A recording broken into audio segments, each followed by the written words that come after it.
आज का एपिसोड शुरू करते हैं। मैं हूँ आपका दोस्त और होस्ट करण सहानी। यार आज मेरी कुछ पेट की हालत ठीक नहीं लग रही।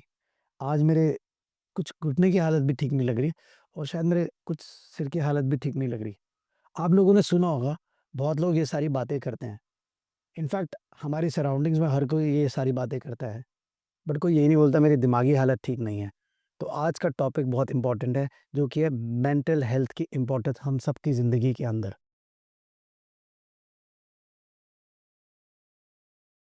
निशांत और आदित्य, अ, तुम दोनों मुझे बहुत ऑर्गेनाइज लगते हो और बहुत यंग ब्लड भी हो। मुझे ऐसा लगता है जैसे I have already work with you and I know you and I know you both since 1 year. तो मुझे ऐसा लगता है कि तुम बहुत ऑर्गेनाइज्ड हो। तुम ऐसी क्या टेक्निक्स फॉलो करते हो कि तुम अपनी वर्क लाइफ और अपने स्ट्रेस लेवल को बैलेंस करते हो?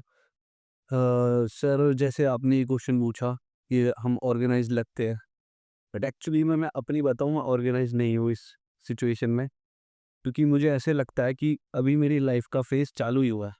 Okay, nice. तो अभी जो स्ट्रेस एक्चुअली जो लड़कों को एज अ मैन आता है, इसी टाइम पीरियड से आना चालू होता है।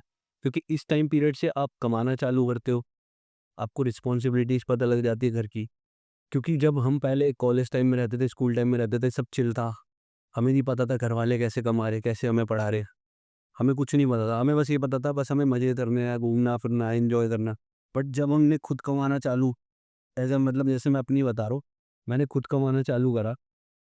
हर चीज़ मैंने देखी, करके खर्च देखे, साथ में घर वालों के साथ मतलब अरेंजमेंट देखा कि कैसा क्या है, कंट्रीब्यूशन देखा हर चीज़ में, चाहे घर की चीज़ें क्यों ना हो।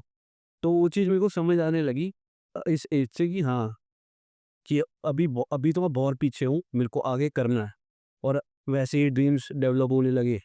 मेरा ड्रीम था कि मेरे को म्यूज़िक करना है, अब वो म्यूज़िक मेरे को खुद अपने आप करना है। समझ आया। शुरू में जब मैंने म्यूज़िक में घुसा था, मेरे घर वालों को बताया था, तो पहले तो खूब ऐसे हो कि तू ये क्या कर रहा है, ये वो, कि ये सब चीज़ें तू पढ़ाई में ध्यान दे, ये सब कुछ नहीं होता।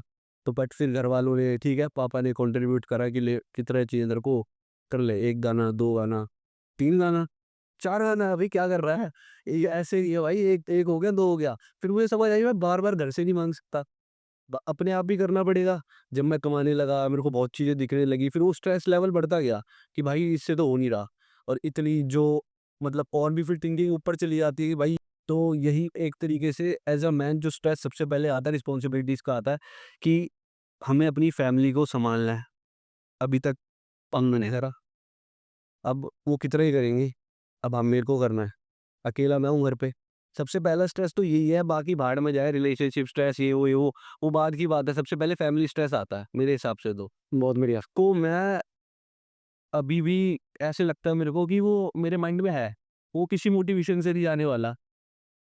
वो मेरे को जब ही जाएगा जब मैं उस लेवल पे पहुँच जाऊँगा।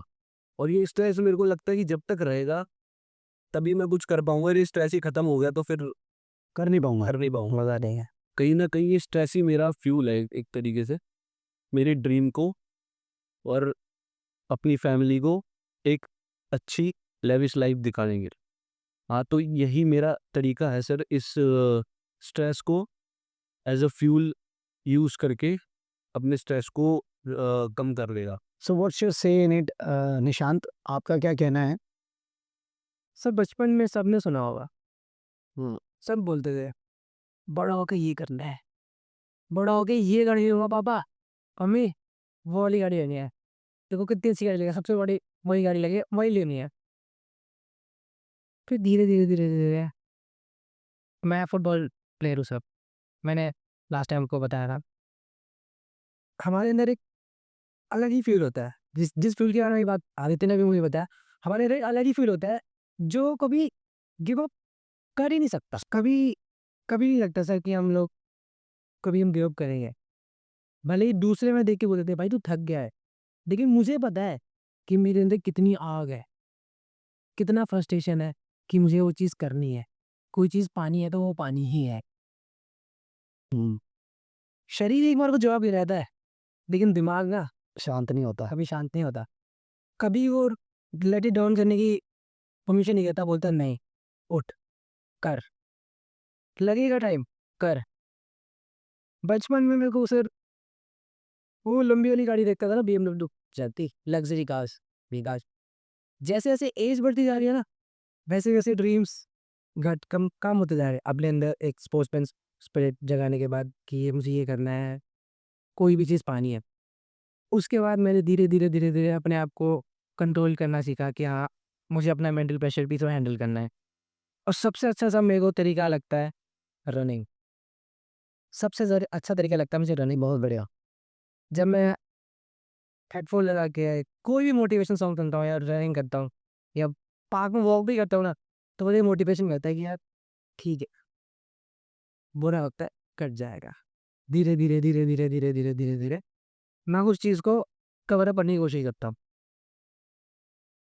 कोई भी स्ट्रेस एक टाइम तक रहता है सर, आज रहता है, सुबह एक नए मोटिवेशन के साथ उठता हूँ और हमेशा ये ट्राई करता हूँ कि आज अपना बेस्ट देना है और इसी तरीके से मैं अपने स्ट्रेस को मैनेज कर रहा हूँ। जैसा कि मेरे 3 कॉलीग्स ने बताया, तीनों ने अलग-अलग अपने ज़रिए बताए, अपने एक्सपीरियंसेस बताए कि वो अपने मेंटल स्ट्रेस को कैसे बैलेंस करते हैं। पहला लोकेश ने बताया कि वो मेडिटेशन करते हैं। दूसरा आदित्य ने बताया कि वो अपना पैशन फ़ॉलो करते हैं, रैप करते हैं, लिखते हैं, गाना सुनते हैं, गाते हैं। तीसरा एक अलग कॉन्सेप्ट लेके आया निशांत कि मैं रनिंग करता हूँ। आप देख रहे हैं तीनों ही स्ट्रेस बस्टर्स हैं, अलग-अलग वेरिएशन में घूम रहे हैं। एक फिज़िकल एक्टिविटी से रिलेटेड है, एक मेडिटेशन से रिलेटेड है, एक बंदा अपना पैशन फ़ॉलो करता है। चलते हैं हम अपने चौथे कॉलीग के पास, हेमंत के पास और देखते हैं उनका क्या कहना है मेंटल स्ट्रेस को लेके या मेंटल हेल्थ को लेके। Let's talk to him and let's see what he has for us. जैसा कि आपने पूछा कि मैं मेंटल स्ट्रेस को कैसे मैनेज करता हूँ, तो stress I think daily life में आता ही रहता है। तो stress is a kind of energy, it's a form of energy you can say. तो जैसे ही स्ट्रेस आता है आई थिंक वो एक एनर्जी है, मेरे को और काम करने में मजबूर करता है वो। उससे और ज़्यादा एनर्जी मुझे मिलती है मुझे काम करने के लिए। तो स्ट्रेस हेल्प करता है मेरी कभी-कभी काम करने के लिए। और रही बात की फ़िज़िकल एक्टिविटी से मैं कैसे उसको मैनेज करता हूँ, तो बेसिकली डांस के बारे में जैसे मैंने कहा था कि हम परफ़ॉर्म करते हैं और ये सारी चीज़ें करते हैं, प्रैक्टिस करते हैं, बट कभी-कभी कुछ होता है कि मेंटल हेल्थ जब हमारा लगे कि हम डाउन हो रहे हैं, वी आर फीलिंग डाउन, तो हम अकेले भी डांस करते हैं। तो जब हम वो डांस करते हैं तो हम खुद को एक्सप्रेस करते हैं। We close our eyes and express feelings to ourselves. हम मतलब खुद में खो जाते हैं, उस तरीके से भी डांस करते हैं। डांस हर बार ये नहीं होता कि हमें स्टेज पे परफ़ॉर्म करना है, किसी और को दिखाना है। कभी-कभी हम खुद के लिए भी करते हैं। तो कभी आपने कमरा बंद करके कभी डांस किया है? आई थिंक वो आपको करना चाहिए अगर आप डांस करते हो रेगुलर, और नहीं भी करते हो तो एक बार ट्राई करना। जब आप स्ट्रेस में हो या थोड़ा बहुत आपके माइंड में कुछ कोरियोग्राफी चल रही हो तो एक बार ट्राई करना, तो स्ट्रेस लेवल डाउन होगा। और मैं बेसिकली जब डांस करता हूँ पहले जो डांस करता था और अभी जो डांस करता हूँ घर के अंदर ही जो करता हूँ, तो वो बेसिकली जब मैं करता हूँ तो मैं वो फ़ील करता हूँ कि मैं अकेला स्टेज पे हूँ, ऑडिटोरियम में हूँ, सब लोग बैठे हुए हैं, आई एम परफॉर्मिंग अलोन, और वो सेट है वहाँ पे, ऑल सेट, वो इमेजिनेशन यहाँ पे फिट हुई हो रखी है। और उस कोरियोग्राफी जो मेरी खुद की है, जो माइंड में मेरे चल रही है, जो मेरे सॉन्ग सेलेक्टेड है, जिस तरह का मेरा मूड है, जैसे डाउन फील कर रहा हूँ उस तरह का बिल्कुल स्लो सूदिंग वॉइस, उसी तरह का सॉन्ग और उसी तरह से परफॉर्म कर रहा हूँ मैं। और जब वो परफॉर्मेंस खत्म होती है, सब लोग क्लैप तालियां बजाते हैं। वो मैं फ़ील करता हूँ हमेशा, जब भी मैं जब मेरा पूरा स्ट्रेस लेवल डाउन हो जाता है, तो मैं वो चीज़ फ़ील करके, वो इमेजिन करके अपना बिल्कुल काम डाउन हो जाता हूँ। और पहले मैंने ये सब किया है, लाइक जब मैं रूम में बंद करके जब मैं डांस करता था, तो मैंने किया है, इमेजिन किया है कि लोग तालियाँ बजाएँगे।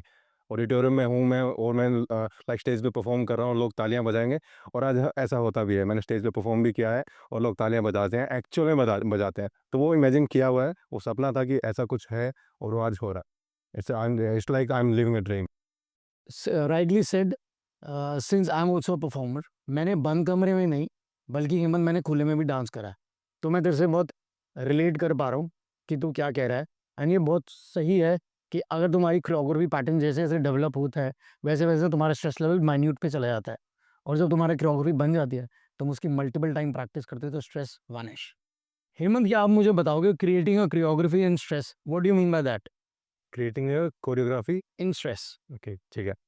तो creating and choreography in stress, तो इसका मेरा कहने का मतलब ये है कि जैसे आप जैसे अगर कोई रैपर है तो उस टाइम पे जैसे वो स्ट्रेस में होता है तो ही राइट्स, वो कुछ लिखता है, रैप लिखता है, या कोई सिंगिंग, अगर कोई सिंगर है तो वो गाने गाता है या उसको अपना मूड लाइट करता है, या कोई बाइकर है तो वो लाइक बाइक लेके निकल जाता है, स्ट्रेस रिलीफ होता है उसका। तो मेरा वो बेसिकली कहने का मतलब ये है कि वो स्ट्रेस रिलीफ होता है उससे। सबका अलग अलग लेवल होता है, अलग अलग तरीका होता है स्ट्रेस रिलीफ करने का। तो आपका अलग होगा, मेरा अलग है, कुछ और भी तरीके, काफ़ी तरीके हो सकते हैं, सबका अलग अलग तरीका है। So it's a different ways to manage your stress. So मेरा तरीका ये है। दिन के अंदर 1 घंटा अपने आप को देना कोई पूरे दिन का 5% टाइम होता है मेरे हिसाब से। 5% टाइम हम खुद को दे सकते हैं। अगर हम 95% दुनिया को दे रहे हैं, करियर को दे रहे हैं, गर्लफ्रेंड बॉयफ्रेंड को दे रहे हो, फैमिली को दे रहे हो और किसी को भी दे रहे हो, 5% खुद को देना चाहिए। वही आपको निकालेगा स्ट्रेस से, वही कहीं और लेके जाएगा। Thank you so much and thanks for watching unprofessional. Signing off, Karan Sani. See you in the next episode.